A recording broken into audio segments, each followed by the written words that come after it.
सास की बीमारी। शादी के ठीक बाद नेहा की सास की तबीयत बहुत खराब हो गई। बताइए क्या हुआ है आपको? बेटे की शादी थी तो थकान हो गई। मौसम बदल रहा है तो जुकाम और बुखार हो गया। ऊपर से बहू के घर का खाना पता नहीं कैसा था कि पेट भी खराब हो गया। खाना तो बहुत बढ़िया था डॉक्टर साहब, सारे रिश्तेदार तारीफ कर रहे थे। रोहित की माँ इतनी कमजोर है कि जरा से में बीमार पड़ जाती है। डॉक्टर साहब आप सारी जांच करके देखिए, मुझे ऐसी क्या बीमारी है कि मेरी तबीयत ठीक ही नहीं रहती। फिलहाल तो ज्यादा कुछ नहीं है, पहले आपके जुकाम बुखार और पेट का इलाज कर लेते हैं, फिर बाकी के टेस्ट करवा लेंगे। अभी आप ये दवाइयाँ ले आइए। पिताजी मैं डॉक्टर साहब को छोड़कर और दवाइयाँ लेकर आता हूँ। माँ जी तो बीमार थी, इसलिए नेहा ने किचन संभाल लिया। माँ जी अब आपकी तबीयत कैसी है? पहले से ठीक है। आप बैठिए, मैं खाना लगाती हूँ। तेरे बाबूजी और रोहित ने खाना खा लिया? रोहित तो टिफिन लेकर ऑफिस गए हैं माँ, और बाबूजी ने खाना खा लिया है। आप शुरू कीजिए। यह क्या, खाने में इतना तेल इतने मसाले? अरे अभी अभी तो तबीयत ठीक हुई है मेरी, तुम क्या मुझे वापस बीमार करना चाहती हो? नहीं माँ जी, ऐसा नहीं है। क्या हुआ? देखो ये बहू ने कैसा खाना बनाया है। खाना तो बहुत ही स्वादिष्ट था। अरे मैं ये खाना खाऊंगी तो बीमार हो जाऊंगी ना। ओह हाँ, बहू को अभी पता नहीं ना तुम्हारे बारे में, रोहित समझा देगा उसे।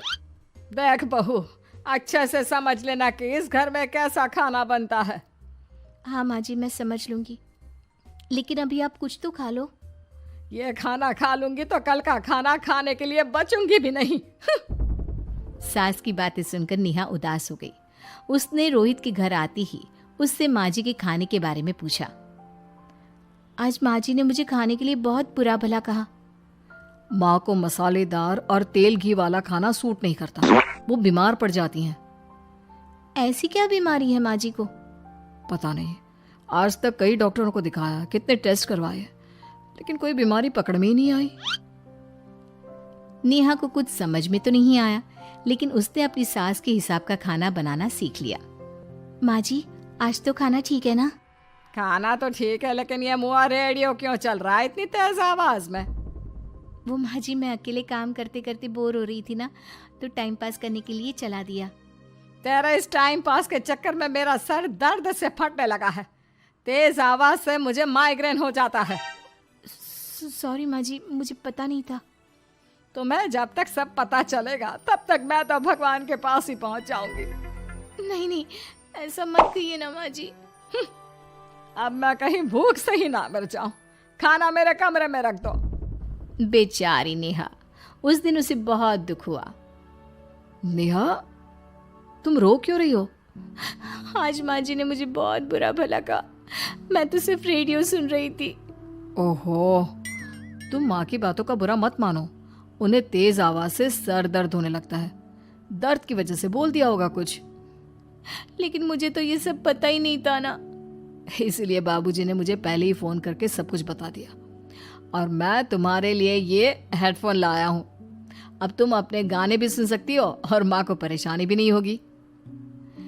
ये सिर्फ एक बात का हाल है, लेकिन माँ को तो हर चीज से परेशानी है। अब क्या कर सकते हैं, माँ बीमार ही इतनी रहती है। लेकिन माँ को ऐसी कौन सी बीमारी है? तुम्हें बताया तो था, किसी भी डॉक्टर को माँ की बीमारी समझ में नहीं आ रही। अब तुम भी ये सब सोचना छोड़ दो, ये हेडफोन लो और अपने पसंद के गाने सुनो। रोहित के गिफ्ट से नेहा की एक परेशानी तो दूर हो गई, लेकिन उसके मन में कई सवाल खड़े हो गए। आज मैं देर से उठाऊं या तुम जल्दी उठ गई?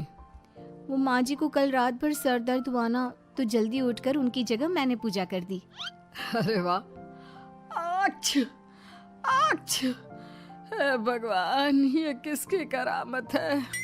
ये तो माँ जी की आवाज है। चलो चल के देखते हैं। क्या हुआ माँ? अच्छा, ये घर में गुलाब कौन लाया? मुझे नहीं पता, मैं तो अभी उठा हूँ।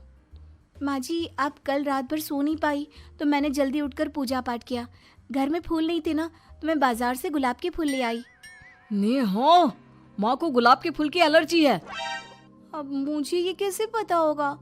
अच्छा, तुझे कुछ पता नहीं तो तू वही काम क्यों करती है जिससे मेरी तबीयत खराब हो जाए?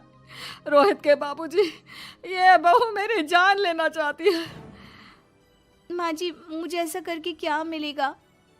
वो तो तुझे ही पता, लेकिन कुछ तो है। रोहित की माँ, बस करो। बेचारी बहू को कुछ पता ही नहीं है, बस इसलिए उससे गलती हो जाती है। जाओ तुम कमरे में। बहू, तुम रोहित की माँ का बुरा मत मानो। वो अपनी बीमारियों से इतनी परेशान है कि उल्टा सीधा बोल देती है। नहीं नहीं बाबूजी, मुझे बुरा नहीं लग रहा, मुझे चिंता हो रही है माँ जी की बीमारी की। ये बताइए कि माँ जी को ऐसी प्रॉब्लम्स कब से होने लगी? शादी के 6-7 महीने बाद से। बाबूजी, तब घर का माहौल कैसा था? अरे भरा पूरा परिवार था। मेरे बाबूजी, माँ, काका, काकी, मेरे दोनों बड़े भाई, दोनों भाभियाँ, दोनों के 2-2 बच्चे हैं, एक छोटा भाई और एक बहन। सब साथ रहते थे। इतना बड़ा परिवार? हाँ, मैं जब 10 साल का हुआ ना, तब पापा का ट्रांसफर यहाँ हुआ। उसके पहले तक तो हमारी जॉइंट फैमिली ही थी। और माँ जी किस चीज से बीमार पड़ जाती हैं?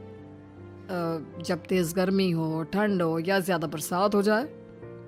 जब माँ ज्यादा थक जाए, जैसे दिवाली पर घर की सफाई या कोई फंक्शन हो, या ज्यादा मेहमानों के आने से घर का काम बढ़ जाए। तेज म्यूजिक, तेज लाइट या ऐसे कोई तेज स्मेल आ जाए। तो माँ जी की ये बीमारी ठीक हो सकती है। कैसे? सब पता चल जाएगा।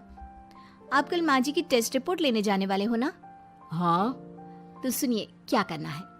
अगले दिन रोहित माँ जी की रिपोर्ट्स लेकर आता है। माँ, बाबूजी, नेहा। अरे क्या हो गया रोहित? माँ जी की रिपोर्ट आ गई है। कुछ सीरियस है क्या? जिसका डर था वही हुआ। अरे गोल गोल बातें मत कर, सीधी तरफ बता बेटा, क्या हुआ है मुझे? माँ, आपकी किडनी, लिवर सब फेल हो गया है। आपका दिल भी कमजोर हो गया है। डॉक्टर ने कहा है कि आपके पास सिर्फ 1 महीना बचा है। ये क्या बक रहा है? ऐसा हो ही नहीं सकता। मुझे लग ही नहीं रहा कि मैं इतनी बीमार हूँ।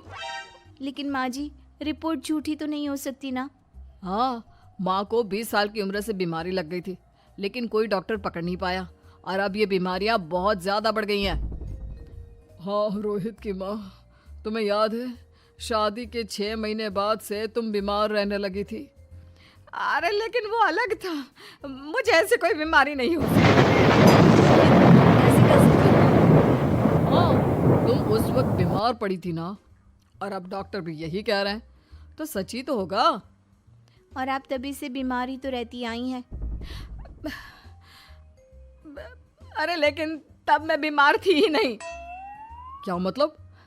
अरे तब मैं बीमारी का नाटक करती थी, मुझे कुछ नहीं हुआ था। ये क्या बोल रही हो? हाँ, घर में इतने सारे लोग थे और सबसे छोटी बहू मैं थी, तो सारा काम मुझे करना पड़ता, इसलिए काम से बचने के लिए मैं नाटक करने लगी। लेकिन आपको अभी भी वही बीमारियां होती है ना माँ? हाँ, अगर नाटक था तो ये प्रॉब्लम तुम्हें अभी क्यों होती है? इसका जवाब मैं देती हूँ।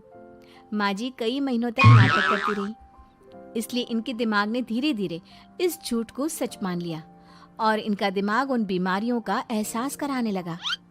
हैं? ऐसे भी होता है क्या? हाँ माँ जी, इसे प्लेसिबो इफेक्ट कहते हैं। जब आप बात बात पर बीमार पड़ने लगी तो मैंने अपने मामा से बात की जो एक साइकोलॉजिस्ट है। उन्होंने बताया मुझे। तो ये रिपोर्ट्स? मैंने झूठी रिपोर्ट बनवाई थी नेहा के कहने पर, ताकि आप सच बताएं। यानी मुझे कुछ नहीं हुआ? नहीं माँ जी, और आपकी इस प्रॉब्लम का भी सोल्यूशन है। हम किसी अच्छे साइकोलॉजिस्ट को दिखाएंगे और आप जल्द ही ठीक हो जाएंगी। वाह बहू, मैंने तुझे इतना भला बुरा कहा और तूने मेरी जिंदगी भर की तकलीफें दूर कर दी। थैंक यू और सॉरी बहू। अरे मुझे भी तो सॉरी कहो, पूरी जिंदगी तुम्हारी सेवा की है, वो भी झूठ मूठ की बीमारी के लिए। हाँ हाँ, आप भी माफ कर दो मुझे, बस सॉरी। तो इस तरह नेहा ने अपनी सास की बीमारी पकड़ भी ली और ठीक भी कर दी।